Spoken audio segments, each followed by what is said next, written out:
Bismillahirrahmanirrahim. Alhamdulillah Rabbil Alamin. Ar-Rahmanir Rahim. Malik Yawmiddin. Iyyaka na'budu wa iyyaka nasta'in. Ihdinas siratal mustaqim. صراط الذين أنعمت عليهم غير المغضوب عليهم ولا الضالين آمين.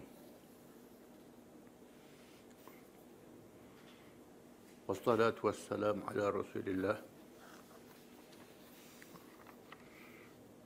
وعلى آله وصحبه ومن تبعه ونصره ووالاه. أما بعد. ربنا زدنا علما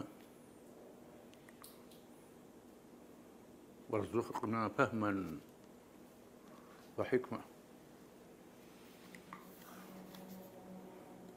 Seterusnya kita sambung perbincangan tentang firqah Murji'ah, kumpulan Murji'ah yang berpecah belah kepada beberapa kumpulan. Sebelum kita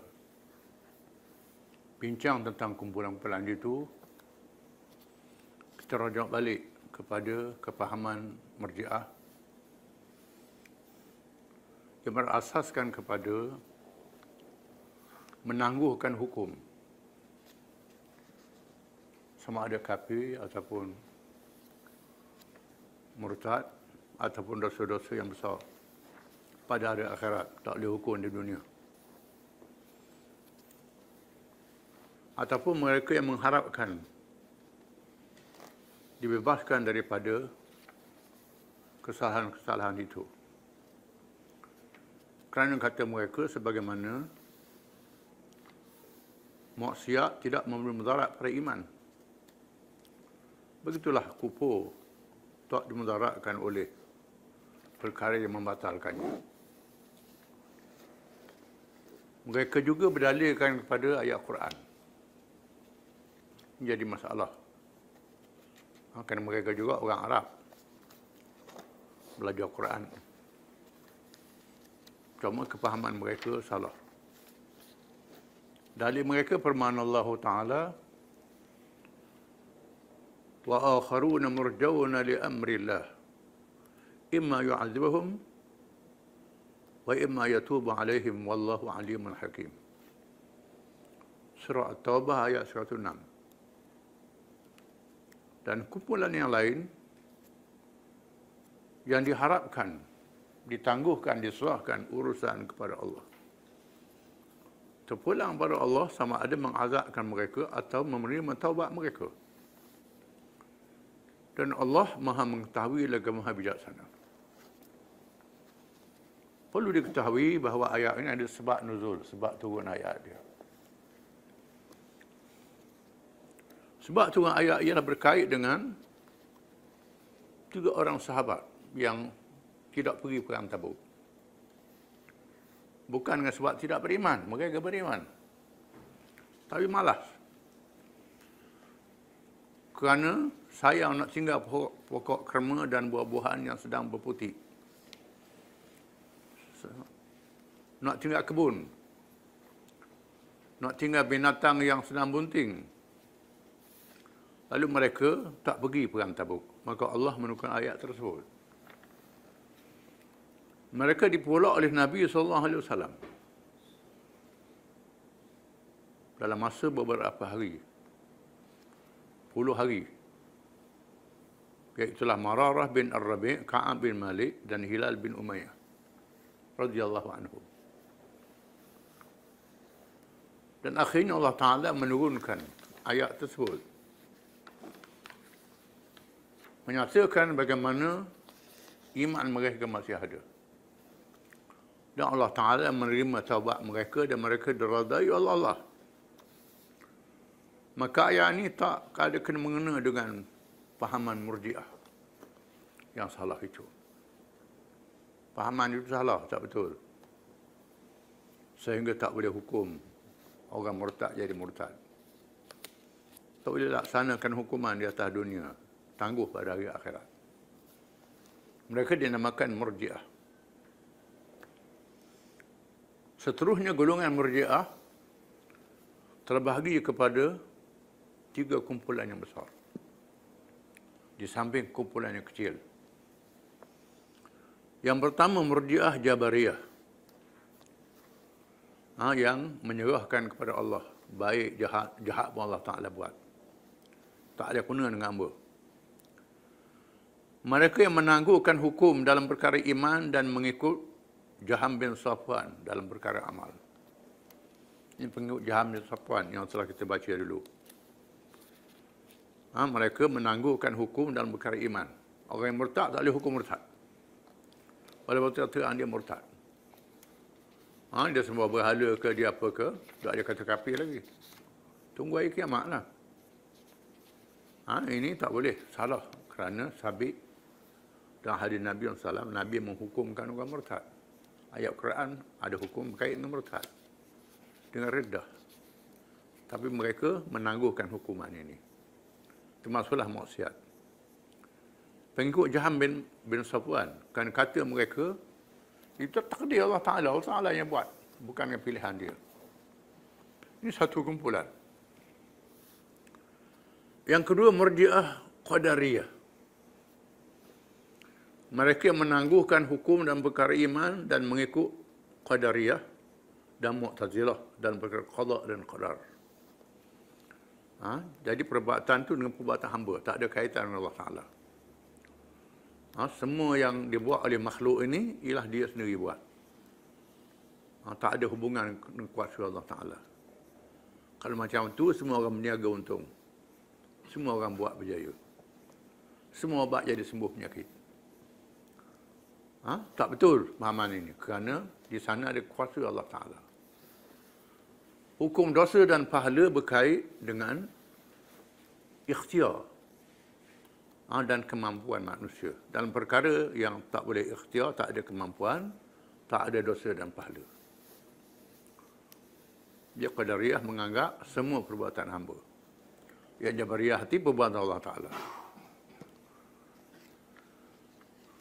Yang ketiga, Murji'ah Khawarij. Mereka yang tidak mengikut 3 golongan tersebut di atas. Ini yang keras. Menganggap buat maksiat jadi kafir, dosa besar jadi kafir. Ini Khawarij, mazhab Khawarij. Tapi hukuman itu ditangguh pada hari akhirat. Kemudian mereka berpecah pula kepada kumpulan-kumpulan berdasarkan kepada pemimpin-pemimpin. Ada pemimpin pula, lepas tu pecah pada pemimpin Murji'ah ni. Di antaranya Al-Yunisiyah, pengikut Yunus atau Yunus bin Aun As-Samri.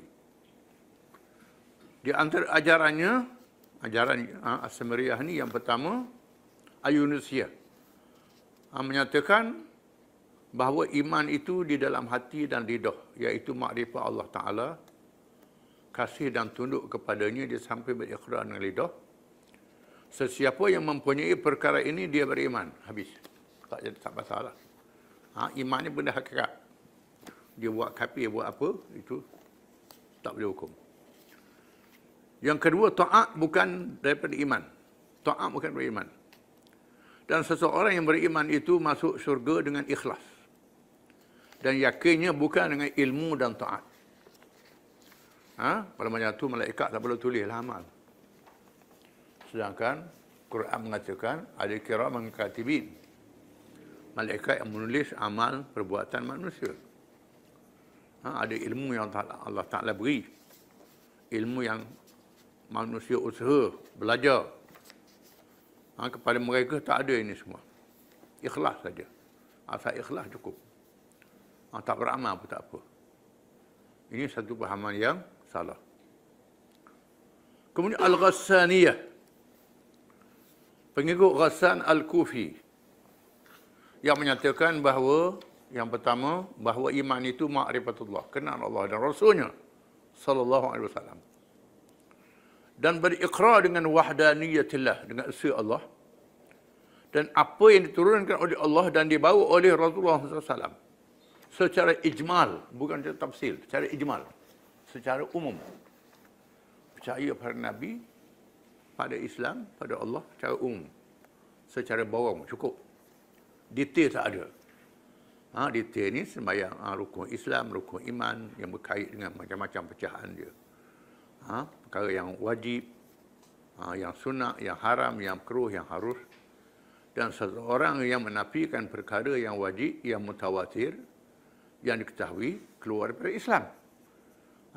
Itu hukum dia. Mereka ni tak ada. Cukup tahu Islam.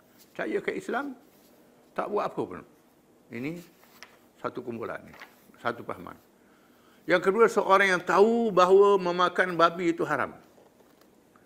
Dengan tidak tahu babi yang haram itu kambing atau apa, maka dia beriman. Ini pelik. Orang yang berkata, aku tahu bahawa Allah mewajibkan haji ke Kaabah. Tetapi aku tidak tahu di mana Kaabah. Boleh jadi di India. Maka dia beriman. Ini pakai begitu saja. Ini ajaran pelik macam ni orang suka ikutlah. Padahal ajaran yang bodoh. Yang bodoh. Sebab dia tak kenal babi. Babi ni seluruh dunia ada babi.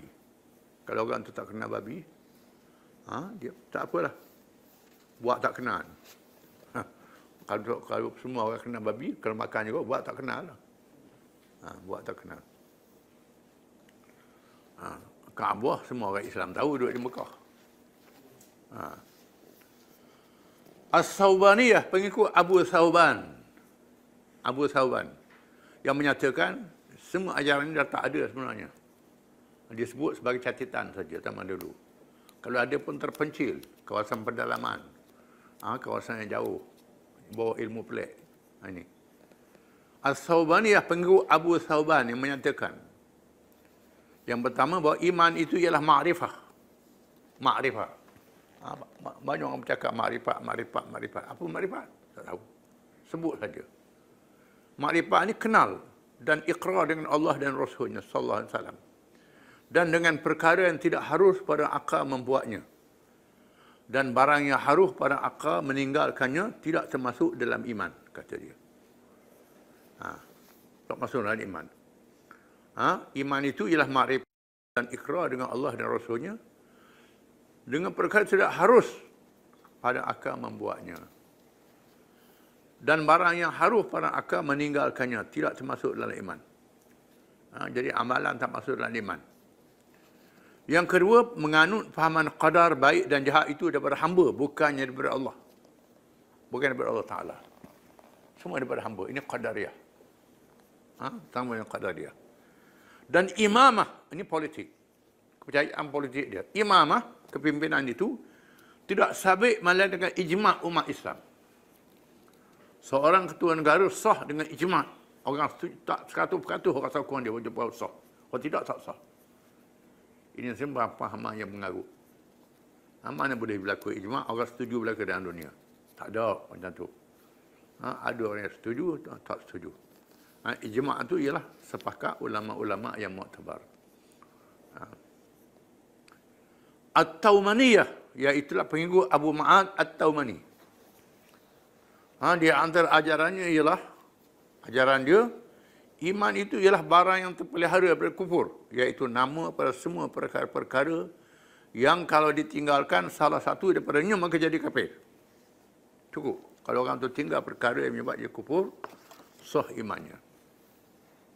Tak ada iqrar, tak ada suatu keyakinan yang tambah-tambah, tak ada. Yang kedua, orang yang membunuh Nabi atau memukulnya kafir. Kerana membunuh dan memukul, tetapi meringankannya kalau bermusuh dan marah kepadanya. Kata dia. Kalau bunuh tu jadi kafir. Kalau marah saja, tak jadi kafir lah. Bermusuh tak jadi kafir. Sedangkan, bila tak percaya pada Nabi, bermusuh, jadi kafir lah. Yang ketiga, meninggalkan sembahyang dan puasa. Kalau menghalalkannya, menjadi kafir. Kalau meninggalkannya dengan niat untuk qadha, tidak menjadi kafir. Ini sama dengan kita juga lah. Cuma berdosa lah. Berdosa. Ada tempat sama, tempat tidak. Jadi keliru lah. Yang keempat, orang yang bersifat fasik, yang mengerjakan dosa bukannya musuh Allah. Dan bukannya wali Allah. Kata dia. Musuh Allah pun tidak, wali Allah pun tidak. Orang yang fasik itu. Itu ajaran dia. Kemudian Al-Marisiyah. Ini nama mazhab. Pengikut Abu Abdurrahman Bishr bin Ghiyas Al-Marisi. Ayahnya beragama Yahudi. Ayah dia Yahudi. Datuknya pernah menjadi hamba ber Zaid bin Al-Khattab radhiyallahu an. Seorang sahabat Nabi Zaid bin Khattab. Pernah jadi hamba per Zaid bin Al-Khattab. Al-Marisi seorang pemimpin Murji'ah di Baghdad, mubtadi' dan menyesatkan. Mubtadi' mencipta ajaran tak ada dalam Islam. Pada mulanya dia mempelajari agama daripada Al-Qadhi Al-Qudah Abu Yusuf rahimahullah. Mula-mula jadi murid pada Abu Yusuf. Abu Yusuf ini Qadhi Al-Qudah. Iaitu ketua hakim negara di zaman Harun al-Rashid. Itulah kena. Iaitulah murid pada Abu Hanifah. Qadhi Abu Yusuf ni seorang alim mazhab Hanafi yang mujtahid. Dan kitab karangan kita kenal ialah Al-Kharaj, berkaitan kewangan negara. Al-Kharaj karangan Abu Yusuf ini terkenal jadi rojokan kewangan negara. Alimlah di semasa dengan Imam Syafi'i juga. Ni, semasa Imam Syafi'i, dia mujtahid mazhab. Semasa dengan Muhammad bin Hasan Asy-Syaibani. Syafi'i belajar Muhammad bin Hasan Asy-Syaibani. Dia ni qadhi ni jadi qadhi ketua hakim negara. Mula-mula Bishr bin Rahman ni jadi murid pada Abu Yusuf. Seterusnya dia terpengaruh dengan ilmu falsafah dan ilmu kalam. Terpengaruh falsafah dan ilmu kalam, ilmu bahas dalil-dalil, guna akal. Kemudiannya mengambil ajaran sesat yang dibawa oleh Jahan bin Safwan. Abu Yusuf memisahkan diri daripadanya. Abu Yusuf halal dia. Halal dia. Dia menyembunyikan diri di zaman Harun al-Rashid sehingga di zaman Al-Ma'mun. Yang menganut pahaman mengatakan Quran itu baru, dia muncul semula di tengah masyarakat. Ad-Darimi rahimahullah yang mengarang kitab As-Sunan telah mengarang kitab yang khusus menolak ajaran Al-Marisiyah. Zaman Al-Ma'mun ialah zaman gerakan penterjemahan. Buku-buku falsafah, buku-buku bahasa Greek, buku-buku bahasa Parsi, buku-buku bahasa Rom, bahasa Latin, macam-macam bahasa. Diterjemah dalam bahasa Arab. Pada awalnya menterjemahkan buku-buku sains, buku teknologi, buku perubatan, buku hisab, macam-macam buku. Kemudian ikut sama terjemah buku falsafah. Bila terjemah buku falsafah menyebabkan banyaknya zahir ahli falsafah menggunakan akal. Bahas tentang ketuhanan gunakan akal. Sedangkan ketuhanan tak mampu dicapai oleh akal manusia semuanya. Maka jadi sesat. Al-Ma'mun menganut fahaman Mu'tazilah. Ini jadi masalah. Jadi bencana pada umat Islam. Zaman dia kemajuan sains teknologi berlaku dengan pesat. Tetapi berlaku pengaruh falsafah zaman itu. Bila Ma'mun memerintah, Ma'mun menganut mazhab Mu'tazilah, Al-Marisi ini muncul balik. Mula-mula dia sembunyi. Di antara pahaman yang dibawa oleh golongan ini ialah satu, kata dia, iman itu ialah tasdik dengan hati bersama lidah. Macam kita lah. Tasdik dengan hati bersama lidah. Iman itu. Yang kedua, sujud kepada berhala dan matahari tidak kafir, tetapi dalil pada kufur, kata dia. Bila ada dalil, jadi kafir lah. Jadi pelik. Dalil saja tak jadi kafir. Buat dalil je. Yang ketiga, mustahil mengekalkan orang yang mengerjakan dosa besar ke dalam neraka. Bukannya harus. Padahal mengikut hukum syarak, Allah Ta'ala mengekalkan orang kafir dalam neraka. Mengekalkan orang beriman dalam syurga. Orang buat dosa besar, diampun oleh Allah. Bila habis tempoh, dibebaskan. Dia bawa ajaran yang pelik ni. Mustahil mengekalkan orang yang mengerjakan dosa besar ke dalam neraka, bukannya harus, kata dia. Bukannya harus. Allah Ta'ala tak ada kuasa lah.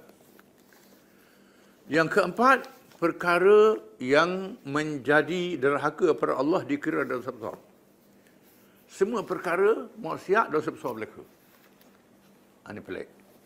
Dosa besar. Sedangkan ada dosa kecil dan ada dosa besar. Asy-Syamriyah, pengikut seorang bernama Abu Syamar. Ha? Ketuanya Abu Syamar. Di antara ajarannya ialah satu, iman itu ialah ma'rifatullah. Tunduk kepadanya, kenal Allah dan tunduk padanya. Kasih kepadanya dan mengaku dengannya bahawa Tuhan yang satu tiada seumpamanya sesuatu pun selagi tidak ada hujah daripada para anbiya. Dia kait. Jadi tak ada hujah. Kalau ada hujah, kena tolak Tuhan ni. Begitu. Yang kedua, menganut fahaman menolak qada dan qadar. Di samping dasar yang menjadi pegangan golongan Murji'ah. Menolak qada dan qadar. Tak ada qada dan qadar. Qada dan qadar ni adalah rukun iman. Menurut ahli sunnah wal jamaah, golongan inilah yang paling kafir di kalangan semua kumpulan Murji'ah. Kerana paling melampau berpegang dengan ajaran mereka dan menolak qada dan qadar. Menolak rukun iman. Terkata dia tolak rukun iman. Hak yang atas ni tak tolak rukun iman. Qada qadar cuma keliru dalam kefahaman. Hak ni tolak rukun iman. Seterusnya Murji'ah Qadariyah. Wallahu a'lam.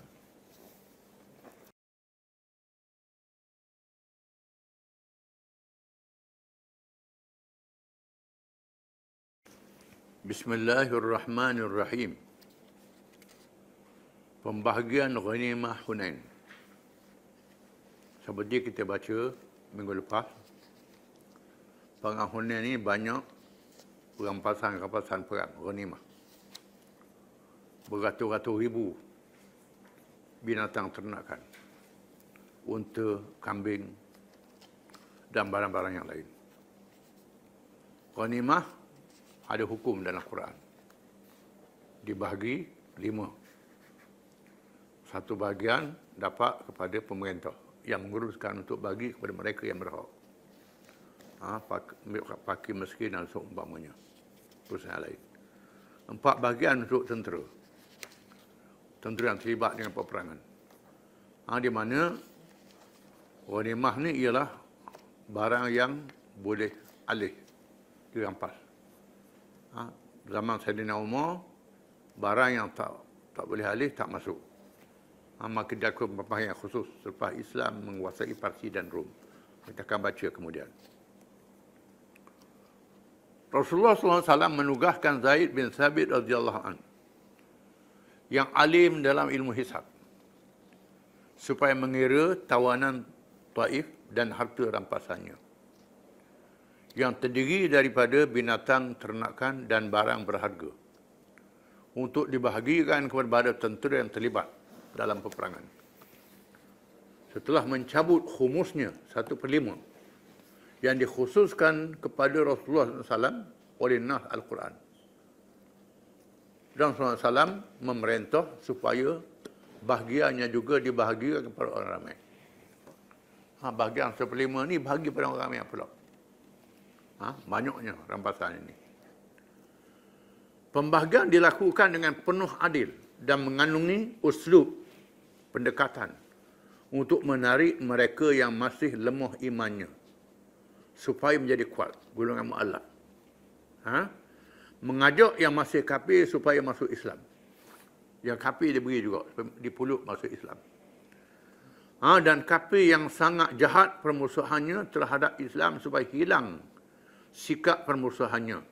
Adapun kafir yang sangat jahat, bila beri hadiah, tak jahat. Kurang jahat dia. Atau oleh terasa malu melihat budi yang baik dan akhlak yang mulia, yang sangat luar biasa bagi mereka. Bila Nabi bagi pada orang yang lawan, dia berasa pelik.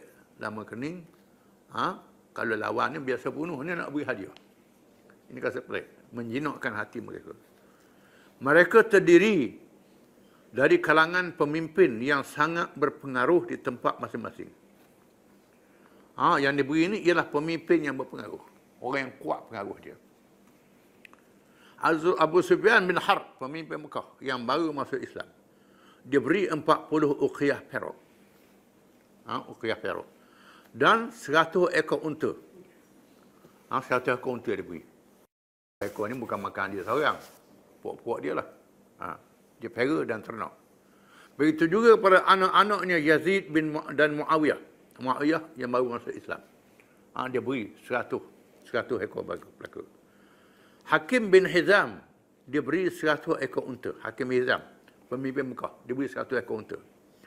Dia meminta 100 lagi, minta 100 lagi. Beri 100 kat padang, minta 100 lagi. Lalu dia beri kepadanya, dia tambah hebat. Nabi dia bilang, nak 100, ambil. Nanti banyak dia ni. Safwan bin Umayyah bersama Rasulullah SAW melihat binatang kambing-kambing ghanimah yang memenuhi lembah-lembah. Tiba-tiba tercengang dengan satu lembah yang diisi dengan unta dan kambing. Tiba-tiba dia dikejutkan oleh Rasulullah SAW kepadanya. Adakah lembah ini mengkagumkanmu, wahai Abu Wahab? Nama timbangannya? Jawabnya, ya. Dia tengok, penuh lembah tu dengan kambing unta. Ya, Sallallahu Alaihi Wasallam, semuanya untukmu. Aku beri kamu. Kata Nabi kepada Hakim bin Hizam. Seorang yang berpengaruh. Safwan bin Umayyah. Safwan bin Umayyah. Bila Nabi kata begitu, dia menjawab, asyhadu annaka Rasulullah. Masuk Islam selalu. Ma tabat bihada nafsu ahadin illa Nabi. Aku menyaksikan dengan yakin bahawa engkau adalah sebenarnya Rasulullah. Tidak baik hati seperti ini malaikat oleh seorang Nabi, kata dia. Ini Nabi ini, bukan sebagai orang kalau buat macam ni. Dia masuk Islam.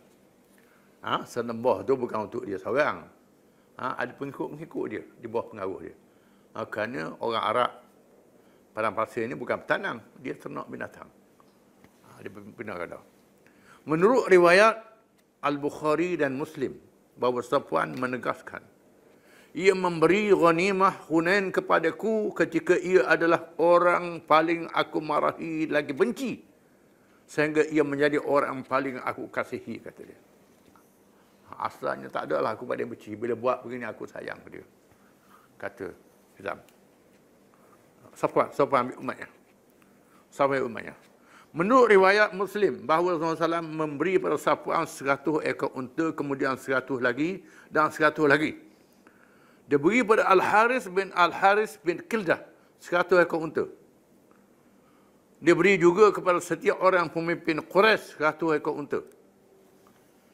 Dia beri kepada Aqra' bin Habis 100 ekor unta. Ini pemimpin Badui mereka ni.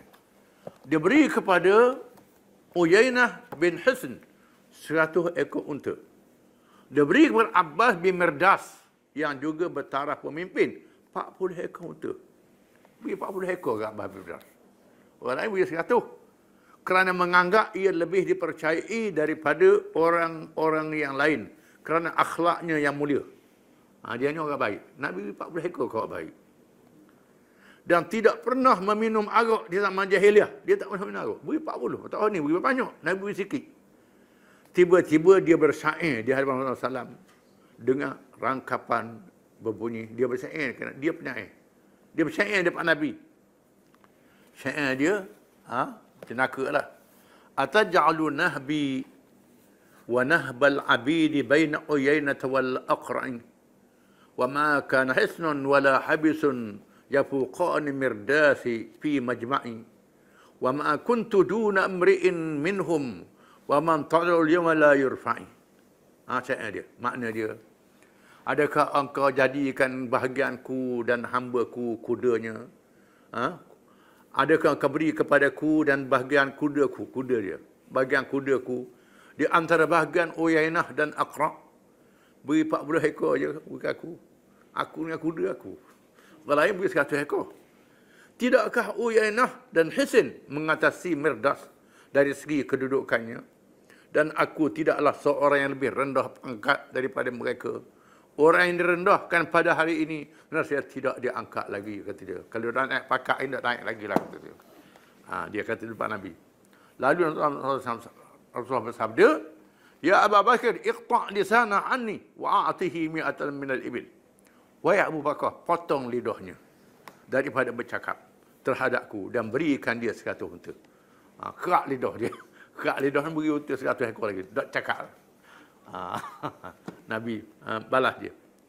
Dia beri kepada orang-orang yang tertentu 50, 40 setiap orang, sehingga tersebar berita dalam kalangan Arab Badui bahawa Muhammad memberi tanpa takutkan kefakiran. Berani bagi, tak takut pakai. Tak iri miskin. Menyebabkan mereka datang beramai-ramai. Sehingga penuh sesak dengan orang ramai. Menyebabkan Rasulullah SAW dia asok ramai sangat orang mari. Dia asok Nabi. Ke pokok dan selendangnya tercabut. Lalu baginda bersabda, cabutkan serban Nabi. Khumu, minta. Sahabat cabut. Dia asok ke pokok. Nabi bersabda, Ruddu ridai ayuhan nas. Fawallahi in kana li fihi ajru tihamah. Na'aman laqasamtuhu alaikum. Thumma alfaitumuni bakhilan wala jabanan wala kaduda. Maknanya, kembalilah kepadaku selendangku, wahai manusia. Atau serban aku. Maka demi Allah, jika sekiranya aku memiliki binatang ternakan sebanyak pokok yang ada di Tihamah, nescaya aku bahagi-bahagikan kepada kamu. Kemudian kamu tidak dapati aku bakhil, penakut, kedekut untuk memberi, kata Nabi. Aku akan beri kalau ada banyak. Sesungguhnya Rasulullah SAW berdiri di sisi untanya lalu mencabut seurak bulu dari gahnya dan bersabda, Ayyuhan nas, wallahi ma li min fai'ikum ay ghanimatikum wala hadhihi al-wabrah illa al-khums wal khums mardudun 'alaykum fa'addu al-khayt wal makhit fa inna al-ghulula yakunu 'ala ahli 'aran wa shanaran wa naran yawm al-qiyamah. Wahai manusia, demi Allah, kata Nabi, tidak ada padaku daripada ghanimah kamu walaupun sebesar bulu ini, melainkan 1/5 khumus yang ditetapkan di dalam Al-Quran. Dan khumus itu aku serahkan kepada kamu. Maka kamu wajiblah menunaikan hak walaupun sebesar benang dan jarum. Maka sesungguhnya orang yang menipu, menyembunyikan ghanimah, orang yang melakukannya menjadi aib dan diisytiharkan keaibannya dan masuk neraka pada hari kiamat. Ini ucapannya. Aku beri-berilah, kamu mesti tunai hak. Tapi kalau tak tunai hak, walaupun sebesar bulu unta ni, masuk neraka, kata Nabi. Suka-sukalah boleh. Tiba-tiba datang seorang sahabat dalam kalangan Ansar membawa setokor benang daripada bulu unta dengan berkata, saya mengambil bulu ini untuk menjahit pelana unta saya. Maka ambillah dan bahagi ghanimah saya diserahkan kepada Rasulullah. Dia ambil setokor benang dia. Benang daripada unta. Tali unta. Tali daripada bulu unta. Suruh Nabi. Bila dia dengar ucapan ni. Suruh Nabi. Begitulah hasil takwa yang ada dalam hati orang yang beriman. Sehingga melahirkan sifat warak yang terpuji. Ini sifat warak ni. Kalangan Ansar. Kalangan Ansar. Tadi boleh unta banyak. Tadi mu'alah. Ini Ansar yang sahabat-sahabat Nabi yang masuk Islam awal-awal. Walaupun ambil setokor benang, suruh balik Nabi. Di sana terdapat juga orang yang masih tidak berpuas hati, yang lahir dari sifat tamak yang buruk, yang dibisikkan oleh syaitan ke dalam hatinya. Mereka adalah dalam kalangan Arab baru yang disebut di dalam Al-Quran dengan perkataan Al-A'rab yang tidak kuat imannya. Bukan munafik. Mereka bercakap-cakap sesama mereka. Ini pembahagian tidak adil, bukan kerana Allah. Percakapan ini sampai pada pengetahuan Rasulullah SAW. Sampai ke Nabi cakap macam ini, sehingga menyebabkan terlalu murka dan bersabda, Man ya'dil idza lam ya'dilillahu wa rasuluh. Rahmatullah ala akhi Musa alaihi salam. Laqad udiya bi akthara min hadha fasabara. Kata Nabi, siapakah lagi yang berlaku adil kalau Allah dan Rasulnya tidak berlaku adil? Allah mengurniakan rahmat kepada saudaraku Nabi Musa AS. Sesungguhnya ia telah dicemuh dengan cara yang lebih dari menyakitkan. Lalu dia bersabar. Nabi Musa pun nak kena macam ni. Kaum dia mencemuhkan Nabi Musa sabar. Aku kena sabar juga lah, kata Nabi. Bagi banyak tu pun tak puas hati lagi. Ni perangai manusia. Tak puas hati kata tak adil. Umar bin Al-Khattab memohon izin untuk memancung leher orang yang mengeluarkan cakap yang jahat itu. Tetapi Rasulullah tidak mengizinkan. Khalid bin Walid juga memohon izin untuk memancung leher orang tersebut. Tetapi Rasulullah tidak mengizinkannya. Nabi tak izin. Khalid Walid nak kat leher. Cakap, kata Nabi tak adil. Mengikut riwayat yang lain, Nabi kata, tidakkah wahai Rasulullah, mereka ni pelawak beriman. Pelawak. Pelawak beriman. Nabi kata, Tuhan tak suruh aku belah hati dia. Hati dia serah pada Allah Ta'ala.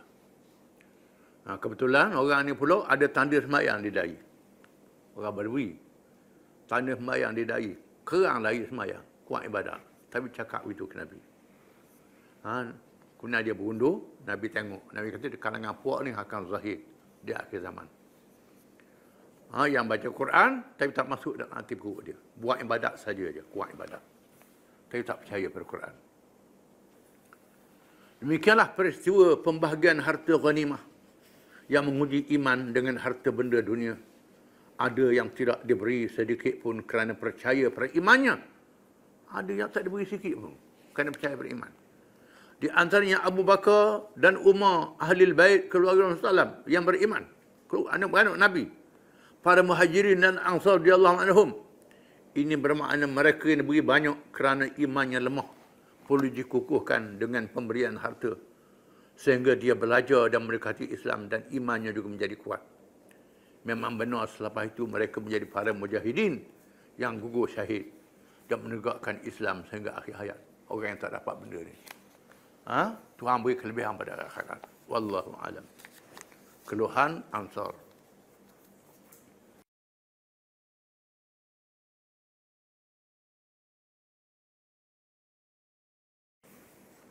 A'udzu billahi minasyaitonir rajim.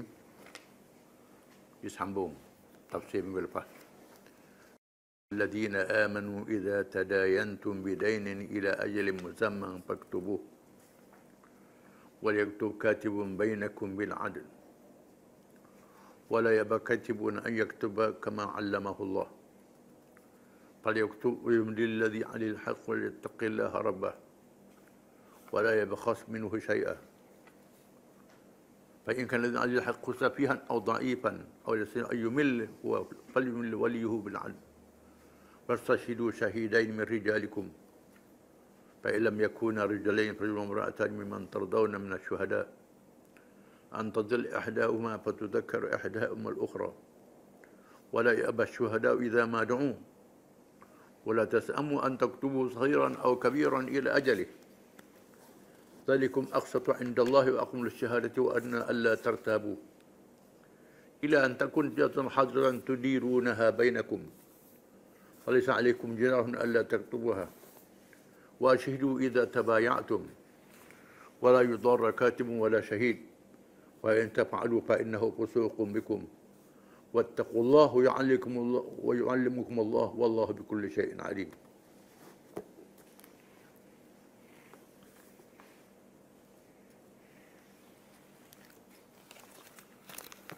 Maksudnya, wahai orang-orang yang beriman, apabila kamu menjalankan sesuatu urusan dengan hutang piutang yang diberi tempoh hingga ke suatu masa yang tertentu, maka hendaklah kamu menulis hutang dan masa bayarannya itu. Dan hendaklah seorang penulis di antara kamu menulisnya dengan adil benar. Dan janganlah seorang penulis enggan menulis sebagaimana Allah telah mengajarkannya. Oleh itu hendaklah ia menulis dan hendaklah orang yang berhutang itu merencanakan isi surat hutang itu dengan jelas. Dan hendaklah ia bertakwa kepada Allah Tuhannya. Dan janganlah ia mengurangkan sesuatu pun dari hutang itu. Kemudian jika orang yang berhutang itu bodoh atau lemah atau ia sendiri tidak dapat hendak merencanakan isi surat itu, maka hendaklah direncanakan oleh walinya dengan adil, benar. Dan hendaklah kamu mengadakan dua orang saksi lelaki dari kalangan kamu. Kemudian kalau tidak ada saksi dua orang lelaki, maka bolehlah seorang lelaki dan seorang perempuan dari orang-orang yang kamu setujui menjadi saksi. Supaya jika seseorang lupa dari saksi perempuan yang berdua itu, maka dapat diingatkan oleh yang seorang lagi.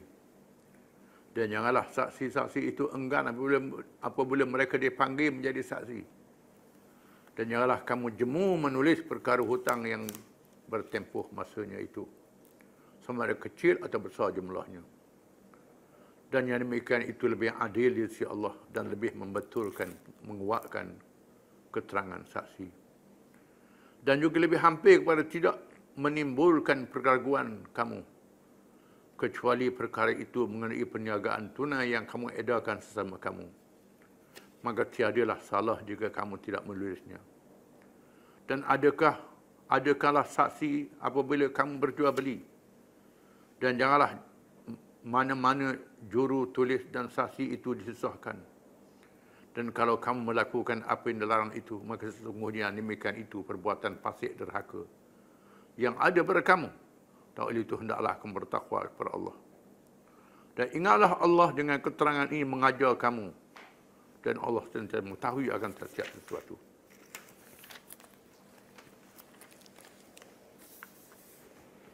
Ayat ini ayat yang paling panjang dalam Quran. Satu ayat saja yang paling panjang dalam Quran, yang berkait dengan hutang piutang dalam muamalah, dalam kerja perniagaan dan perdagangan. Disebut bahawa perniagaan perdagangan ini adalah sumber rezeki yang paling besar. Lebih besar daripada pertanian. Lebih besar daripada kerja-kerja yang lain, ternakan dan sebagainya. Oleh kerana jual beli ini sangat mencabar, maka Allah Ta'ala menurunkan wahyu yang paling panjang supaya manusia tidak bertelingkuh antara satu sama lain. Supaya muamalah itu menjalankan hubungan yang baik antara satu sama lain. Di antaranya, kalau berhutang. Bila jual beli, mesti ada hutang. Tak boleh nak bayar selalu. Ataupun tak ada modal, kena berhutang. Bila berhutang, maka bayarannya ditangguh. Diterangkan dalam ayat yang dahulu, jangan ada riba. Riba dosa besar. Kerana berhutang ni orang terdesak. Jangan kita ambil peluang orang yang terdesak dengan kenakan riba untuk dapat keuntungan. Riba nasak yang tak ada khilaf kalangan ulama, menentukan masa sekian, bunganya sekian. Ini riba nasak. Riba yang tak ada khilaf kalangan ulama termasuk dalam dosa besar. Perlu disedari bahawa hutang piutang ini adalah amal kebajikan. Disebut dalam hadis Isra' dan Mi'raj, sudah diberitahu dulu. Beri hutang lebih besar pahala daripada beri sedekah. Setengah ulama mengatakan boleh besar pahala sedekah. Tapi ada ulama mengatakan lebih besar pahala beri hutang. Kenapa? Orang yang beri sedekah ni boleh dia ada dah. Saja yang ambil sedekah saja. Kita beri orang yang sudah ada. Orang yang berhutang ni orang kata terdesak. Memang terdesak sungguh kalau dia tak berhutang.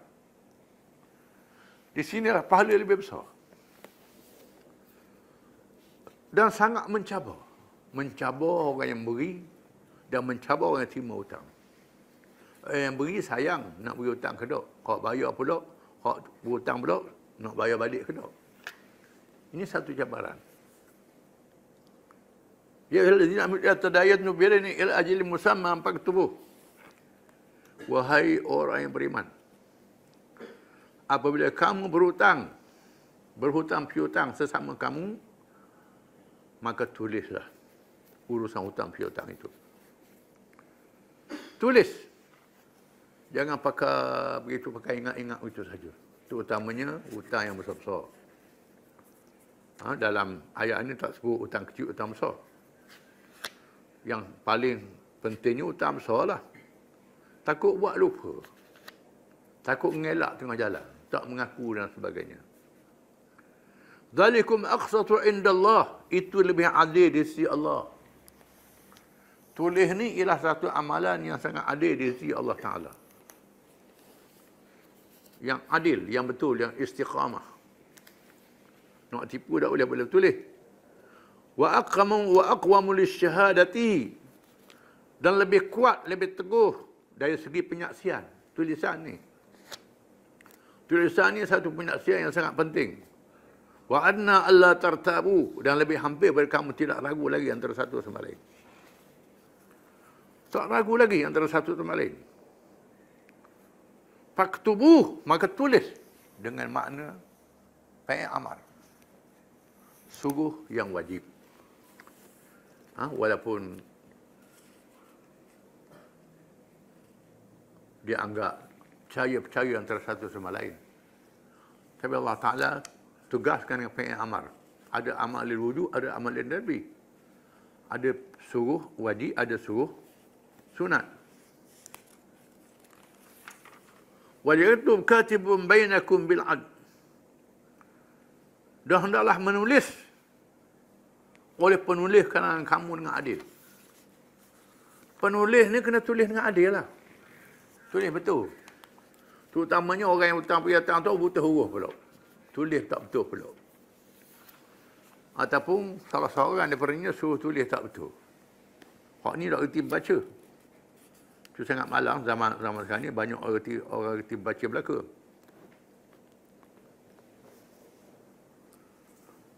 Walyumdil wala ya'ba katibun an yaktuba kama 'allamahu Allah. Dan tidak seharusnya orang yang boleh menulis itu enggan untuk tulis.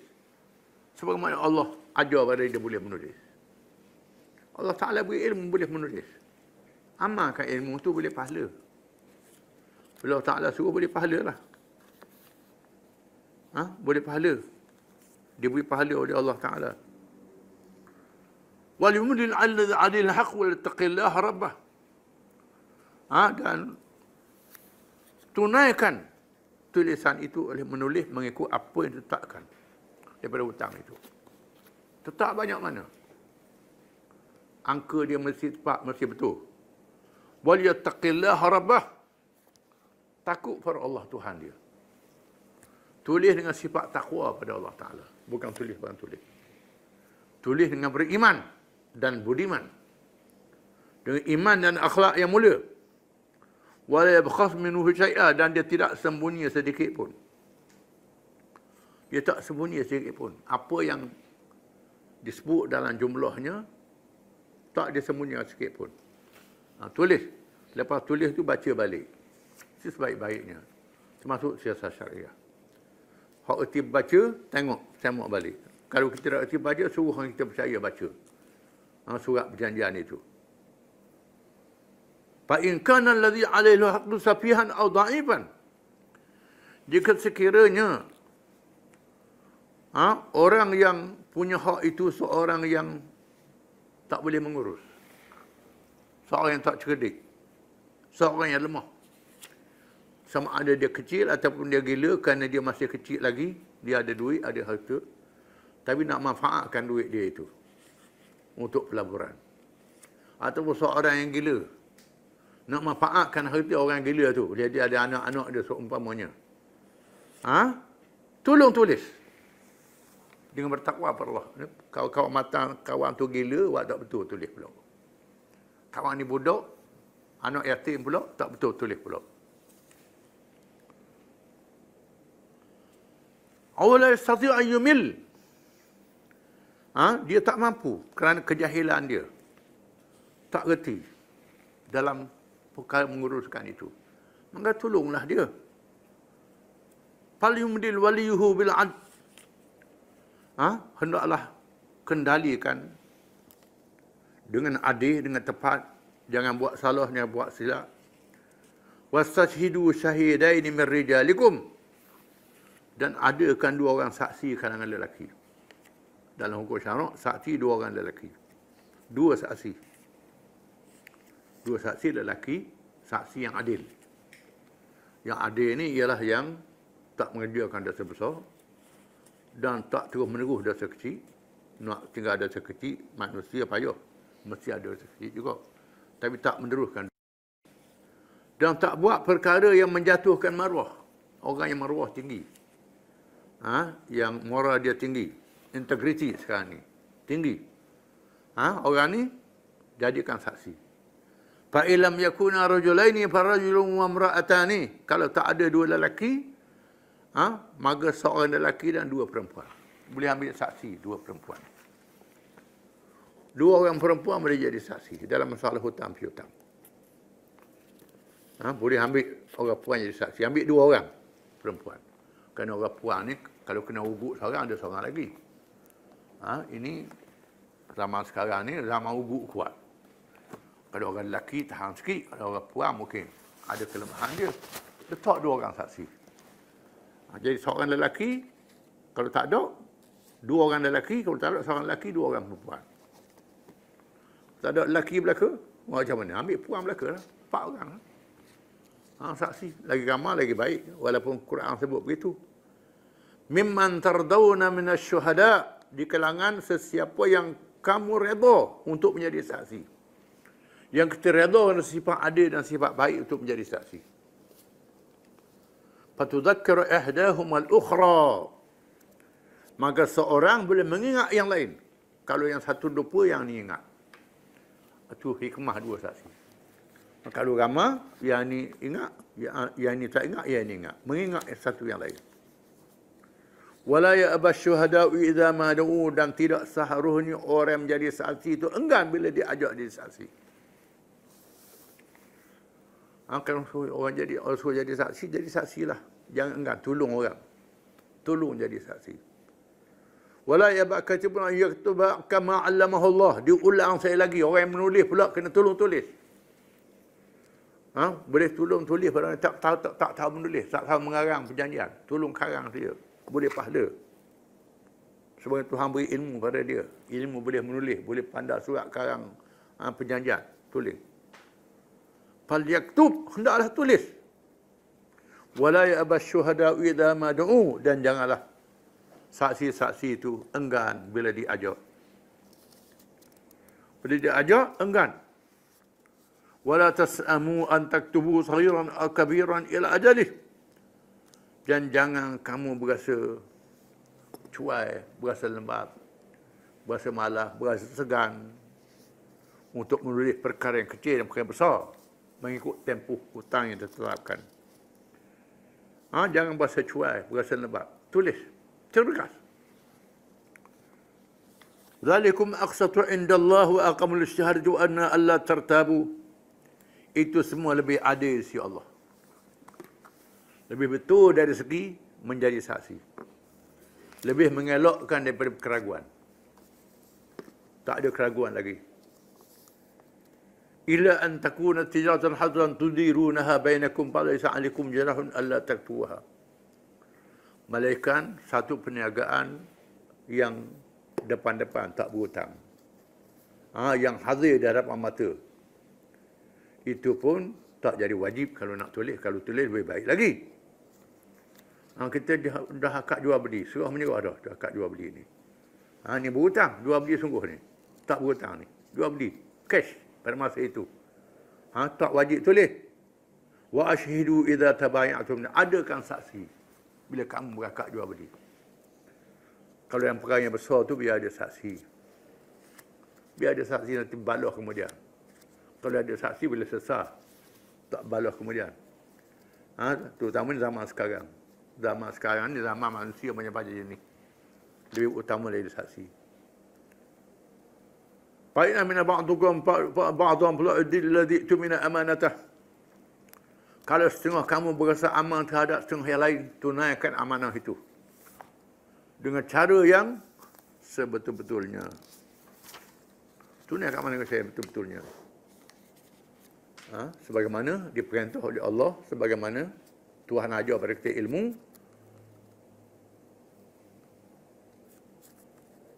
Allah Ta'ala beri pahala kalau kita kendalikan itu dengan sebaik-baiknya. Wala yudarra katibun wala syahid dan jangan kamu memberi mudarat kepada orang yang tulis dan orang jadi saksi. Jangan ubuk pula. Paksa orang yang menulis tu, suruh tulis tak betul. Paksa saksi suruh bohong. Itu tidak boleh, diharamkan dengan nas Quran. Dosa besar lah maknanya. Wa in tafa'alu fa innahu fusuqum bikum. Kalau kamu buat begitu satu kejahatan. satu kefasikan yang kamu buat. Jadi fasik, jadi jahat. Fasik ni kalau tengok anak bulang, orang tak boleh pakar. Anak bulang puasa, berat fasik ni. Jadi saksi mahkamah tak boleh. Perangai orang menipu tak boleh jadi saksi. Dalam semua kes, semua perkara. Wattaqullah, bertakwa kepada Allah. Ini kait dengan takwa. Semua sifat-sifat tersebut ada kaitan dengan takwa kepada Allah. Takwa ni adalah nilai harga diri manusia. Wa ya'allimukumullah, dan Allah Ta'ala ajar kepada kamu dengan ilmu yang tahu kepada kamu. Ilmu berniaga, ilmu menulis, ilmu mengendalikan urusan. Wallahu bikulli syai'in alim, dan Allah Maha mengetahui terhadap tiap-tiap sesuatu.